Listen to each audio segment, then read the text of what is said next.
8-9 ամիս առաջ այստեղից մի քանի 100 մետր հեռավորության վրա մենք այցելություն էինք արել Մայր Տաճար։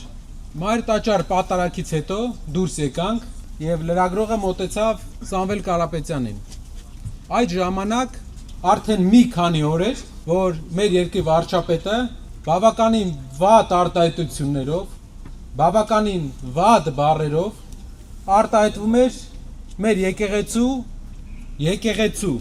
եւ եկեղեցու հայրերի նկատմամբ։ Ինչ պետք է աներ ամեն հայ այդ ժամանակ։ Պատկերացրեք, տանը նստած եք, գալիս է մեկը ու քո հոր հետ սկսում է անարգալից խոսել։ Ինչ պետք է անես։ Եթե դու ազգությամբ հայ ես, քո հայրը, մեր բոլորիս հոգևոր հայրը, Սուրբ Էջմիածինը հարձակման է ենթարկում։ Պետք է ելնեիր ասեիր հələ մի րոպե։ Էս ինչ ես անում։ Ասեց նա, չէին ասում շատ մարդիկ, ասեց նա։ Ու մի մարդու հաշվարկ էր արել մի մարդ, որ կալանավորելով կարողանա ինչ որ բանի հասնել։ Այդ նույն օրը, այստեղից գնալուց հետո, երեկոյան սկսվեց կալանավորման հարցերը։ Բայց մի բան էլ հաշվի չէր առել, բնավորությունը մարդու։ Առաջնորդի, իրական առաջնորդի բնավորությունը։ Բոլորը մարդկանց չափում են իրենց արշինով։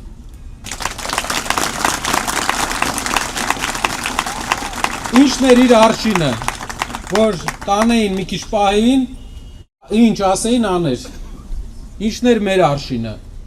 8 ամիս ԱԾ մեկուսարան էր, հետը մարդ չէին թողում, իբր ինչ որ բան անելու համար։ Բայց մարդու բնավորությունը, հայ տղամարդկանց բնավորությունը ոնց որ իրանք հետ էին սովորել։ Ու ինչպես պարոն Վարդևանյանը ասեց, ամեն անգամ ով իր հետ շփվում էր այդ ընթացքում, ավելի մեծ ուժով դուրս էր գալ իր մոտից, որտեվ նա գիտեր, որ ճիշտ ճանապարհի վրա ենք, որտեվ գիտեր, որ կանգնեցնել է պետք է ամեն ինչը։ Շատերը ասում են, որ սա եկեղեցու դեմ արշավ չէ, սա անհատների դեմ արշավ է։ Լավ, ուրեմն մի քանի ամիս առաջ Հայաստանում կա մանկական զարգացման կենտրոն պետական, մանկատուն։ Այդ մանկատուն այցելություն է ունենում սոցիալ նախարարի այցելության ժամանակ երեխաները երբ որ հավաքում են ճաշկերույթի, տնօրենը խնդրում է, ես ինչ ասում եմ, տնօրենն էլ էջմիածինցի է։ Ինչ ասում եմ, բոլորը գիտեն։ Տնօրենը խնդրում է, ասում է, երեխաներ, եկեք մի հատ հայր մեր ասենք ու հացը ուտենք։ Երեխաները հայր մեր ասում են, ԿՊԱ-ական նախարարը նայում է, գնում է մինչև հասնում է իր գրասենյակ, այդ տնօրենին աշխատանքից հանում է։ Այդ նախարարը 3 ամիս աշխատելուց հետո, ընդամենը 3 ամիս էր աշխատել, վերցրել էր ամբողջ տարվա պարգևավճարը։ Իրեն համարել էր, եթե գաղափարի տղա է,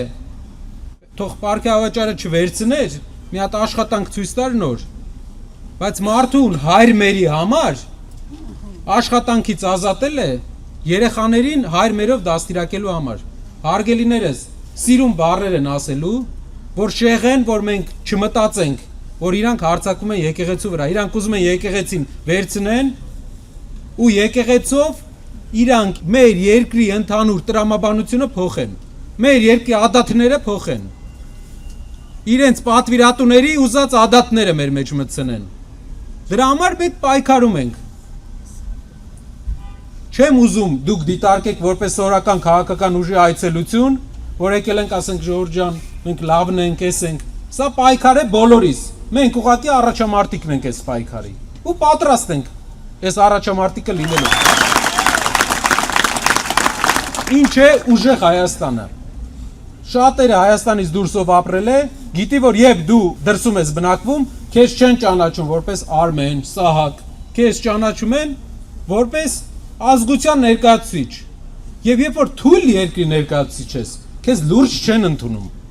Ոչ ոք ավելի շատ չգիտի ուժեղ երկիր ունենալու ղադրը, քան Սփյուռքում ապրած հայերը։ Եվ այդ իսկ պատճառով բոլորի երազանքը ուժեղ երկիր ունենալն է, ուժեղ Հայաստան ունենալն է։ Դա է մեր հիմնական նպատակը։ Տեսեք, մենք ունենք պատերազմող տարածաշրջան։ Իրանը բալիստիկ հրթիռ է ուղարկում, Իսրայելը պաշտպանվում է։ Իսրայելն ուղարկում Իրանը պաշտպան, մեր հարևանների վիճակները լնայ։ Ադրբեջանը հատուկ համակարգ է սարքում։ Մեր ԱԱԾ շենքի կողքը մի հատ տղա ջինսերով շպրտում է, էդ է մեր անվտանգությունը այսօր դարը, ժողովուրդ ջան։ Կուկուռուզը ինքը ուտի, մեկը ԱԱԾ շենքը վառի։ Վերջում էլ ասի Սամվել Կարապետյանի աջակիցն է եղել այդ մարդը։ Չի ասում, որ չի պաշտպանել ԱԱԾ շենքը։ Ուժեղ երկիր է նա, որ դու 8 քայլ առաջ գիտես քո երկրի իրական վտանգները, որ դու Թուրքիա սովորած մարդկանց չես բերում կողքդ ուղարկում Թուրքիա հետ բանակցելու։ Ուժեղ երկիրը իրական անվտանգություն ունենալն է, որ չի հասնում մարդը մինչև ԱԱԾ շենք հետ այտենց միտք ունի։ Ոչ թե ընդդիմության հետ կապված, ասի կլնի լայք չանեք, բան, այդ ինչ լայք անեն, չանեն մարդիկ արդեն որոշել են, անգամ իրանց հարցումներով 50% են առաջ հավաքի, հիմա 2 անգամ քիչ են իրանց հարցումներով։ Էդ ինանից է, որ ժողովուրդը լուրջ առաջնորդ է ուզում, ուժեղ, նորմալ գործանող, ու դա բոլորովս իրար հետ պետք է այդ պայքարի մաս կազմելով հասնենք դրան, ու վստահ եմ կհասնենք, շնորհակալ եմ ժողովուրդ։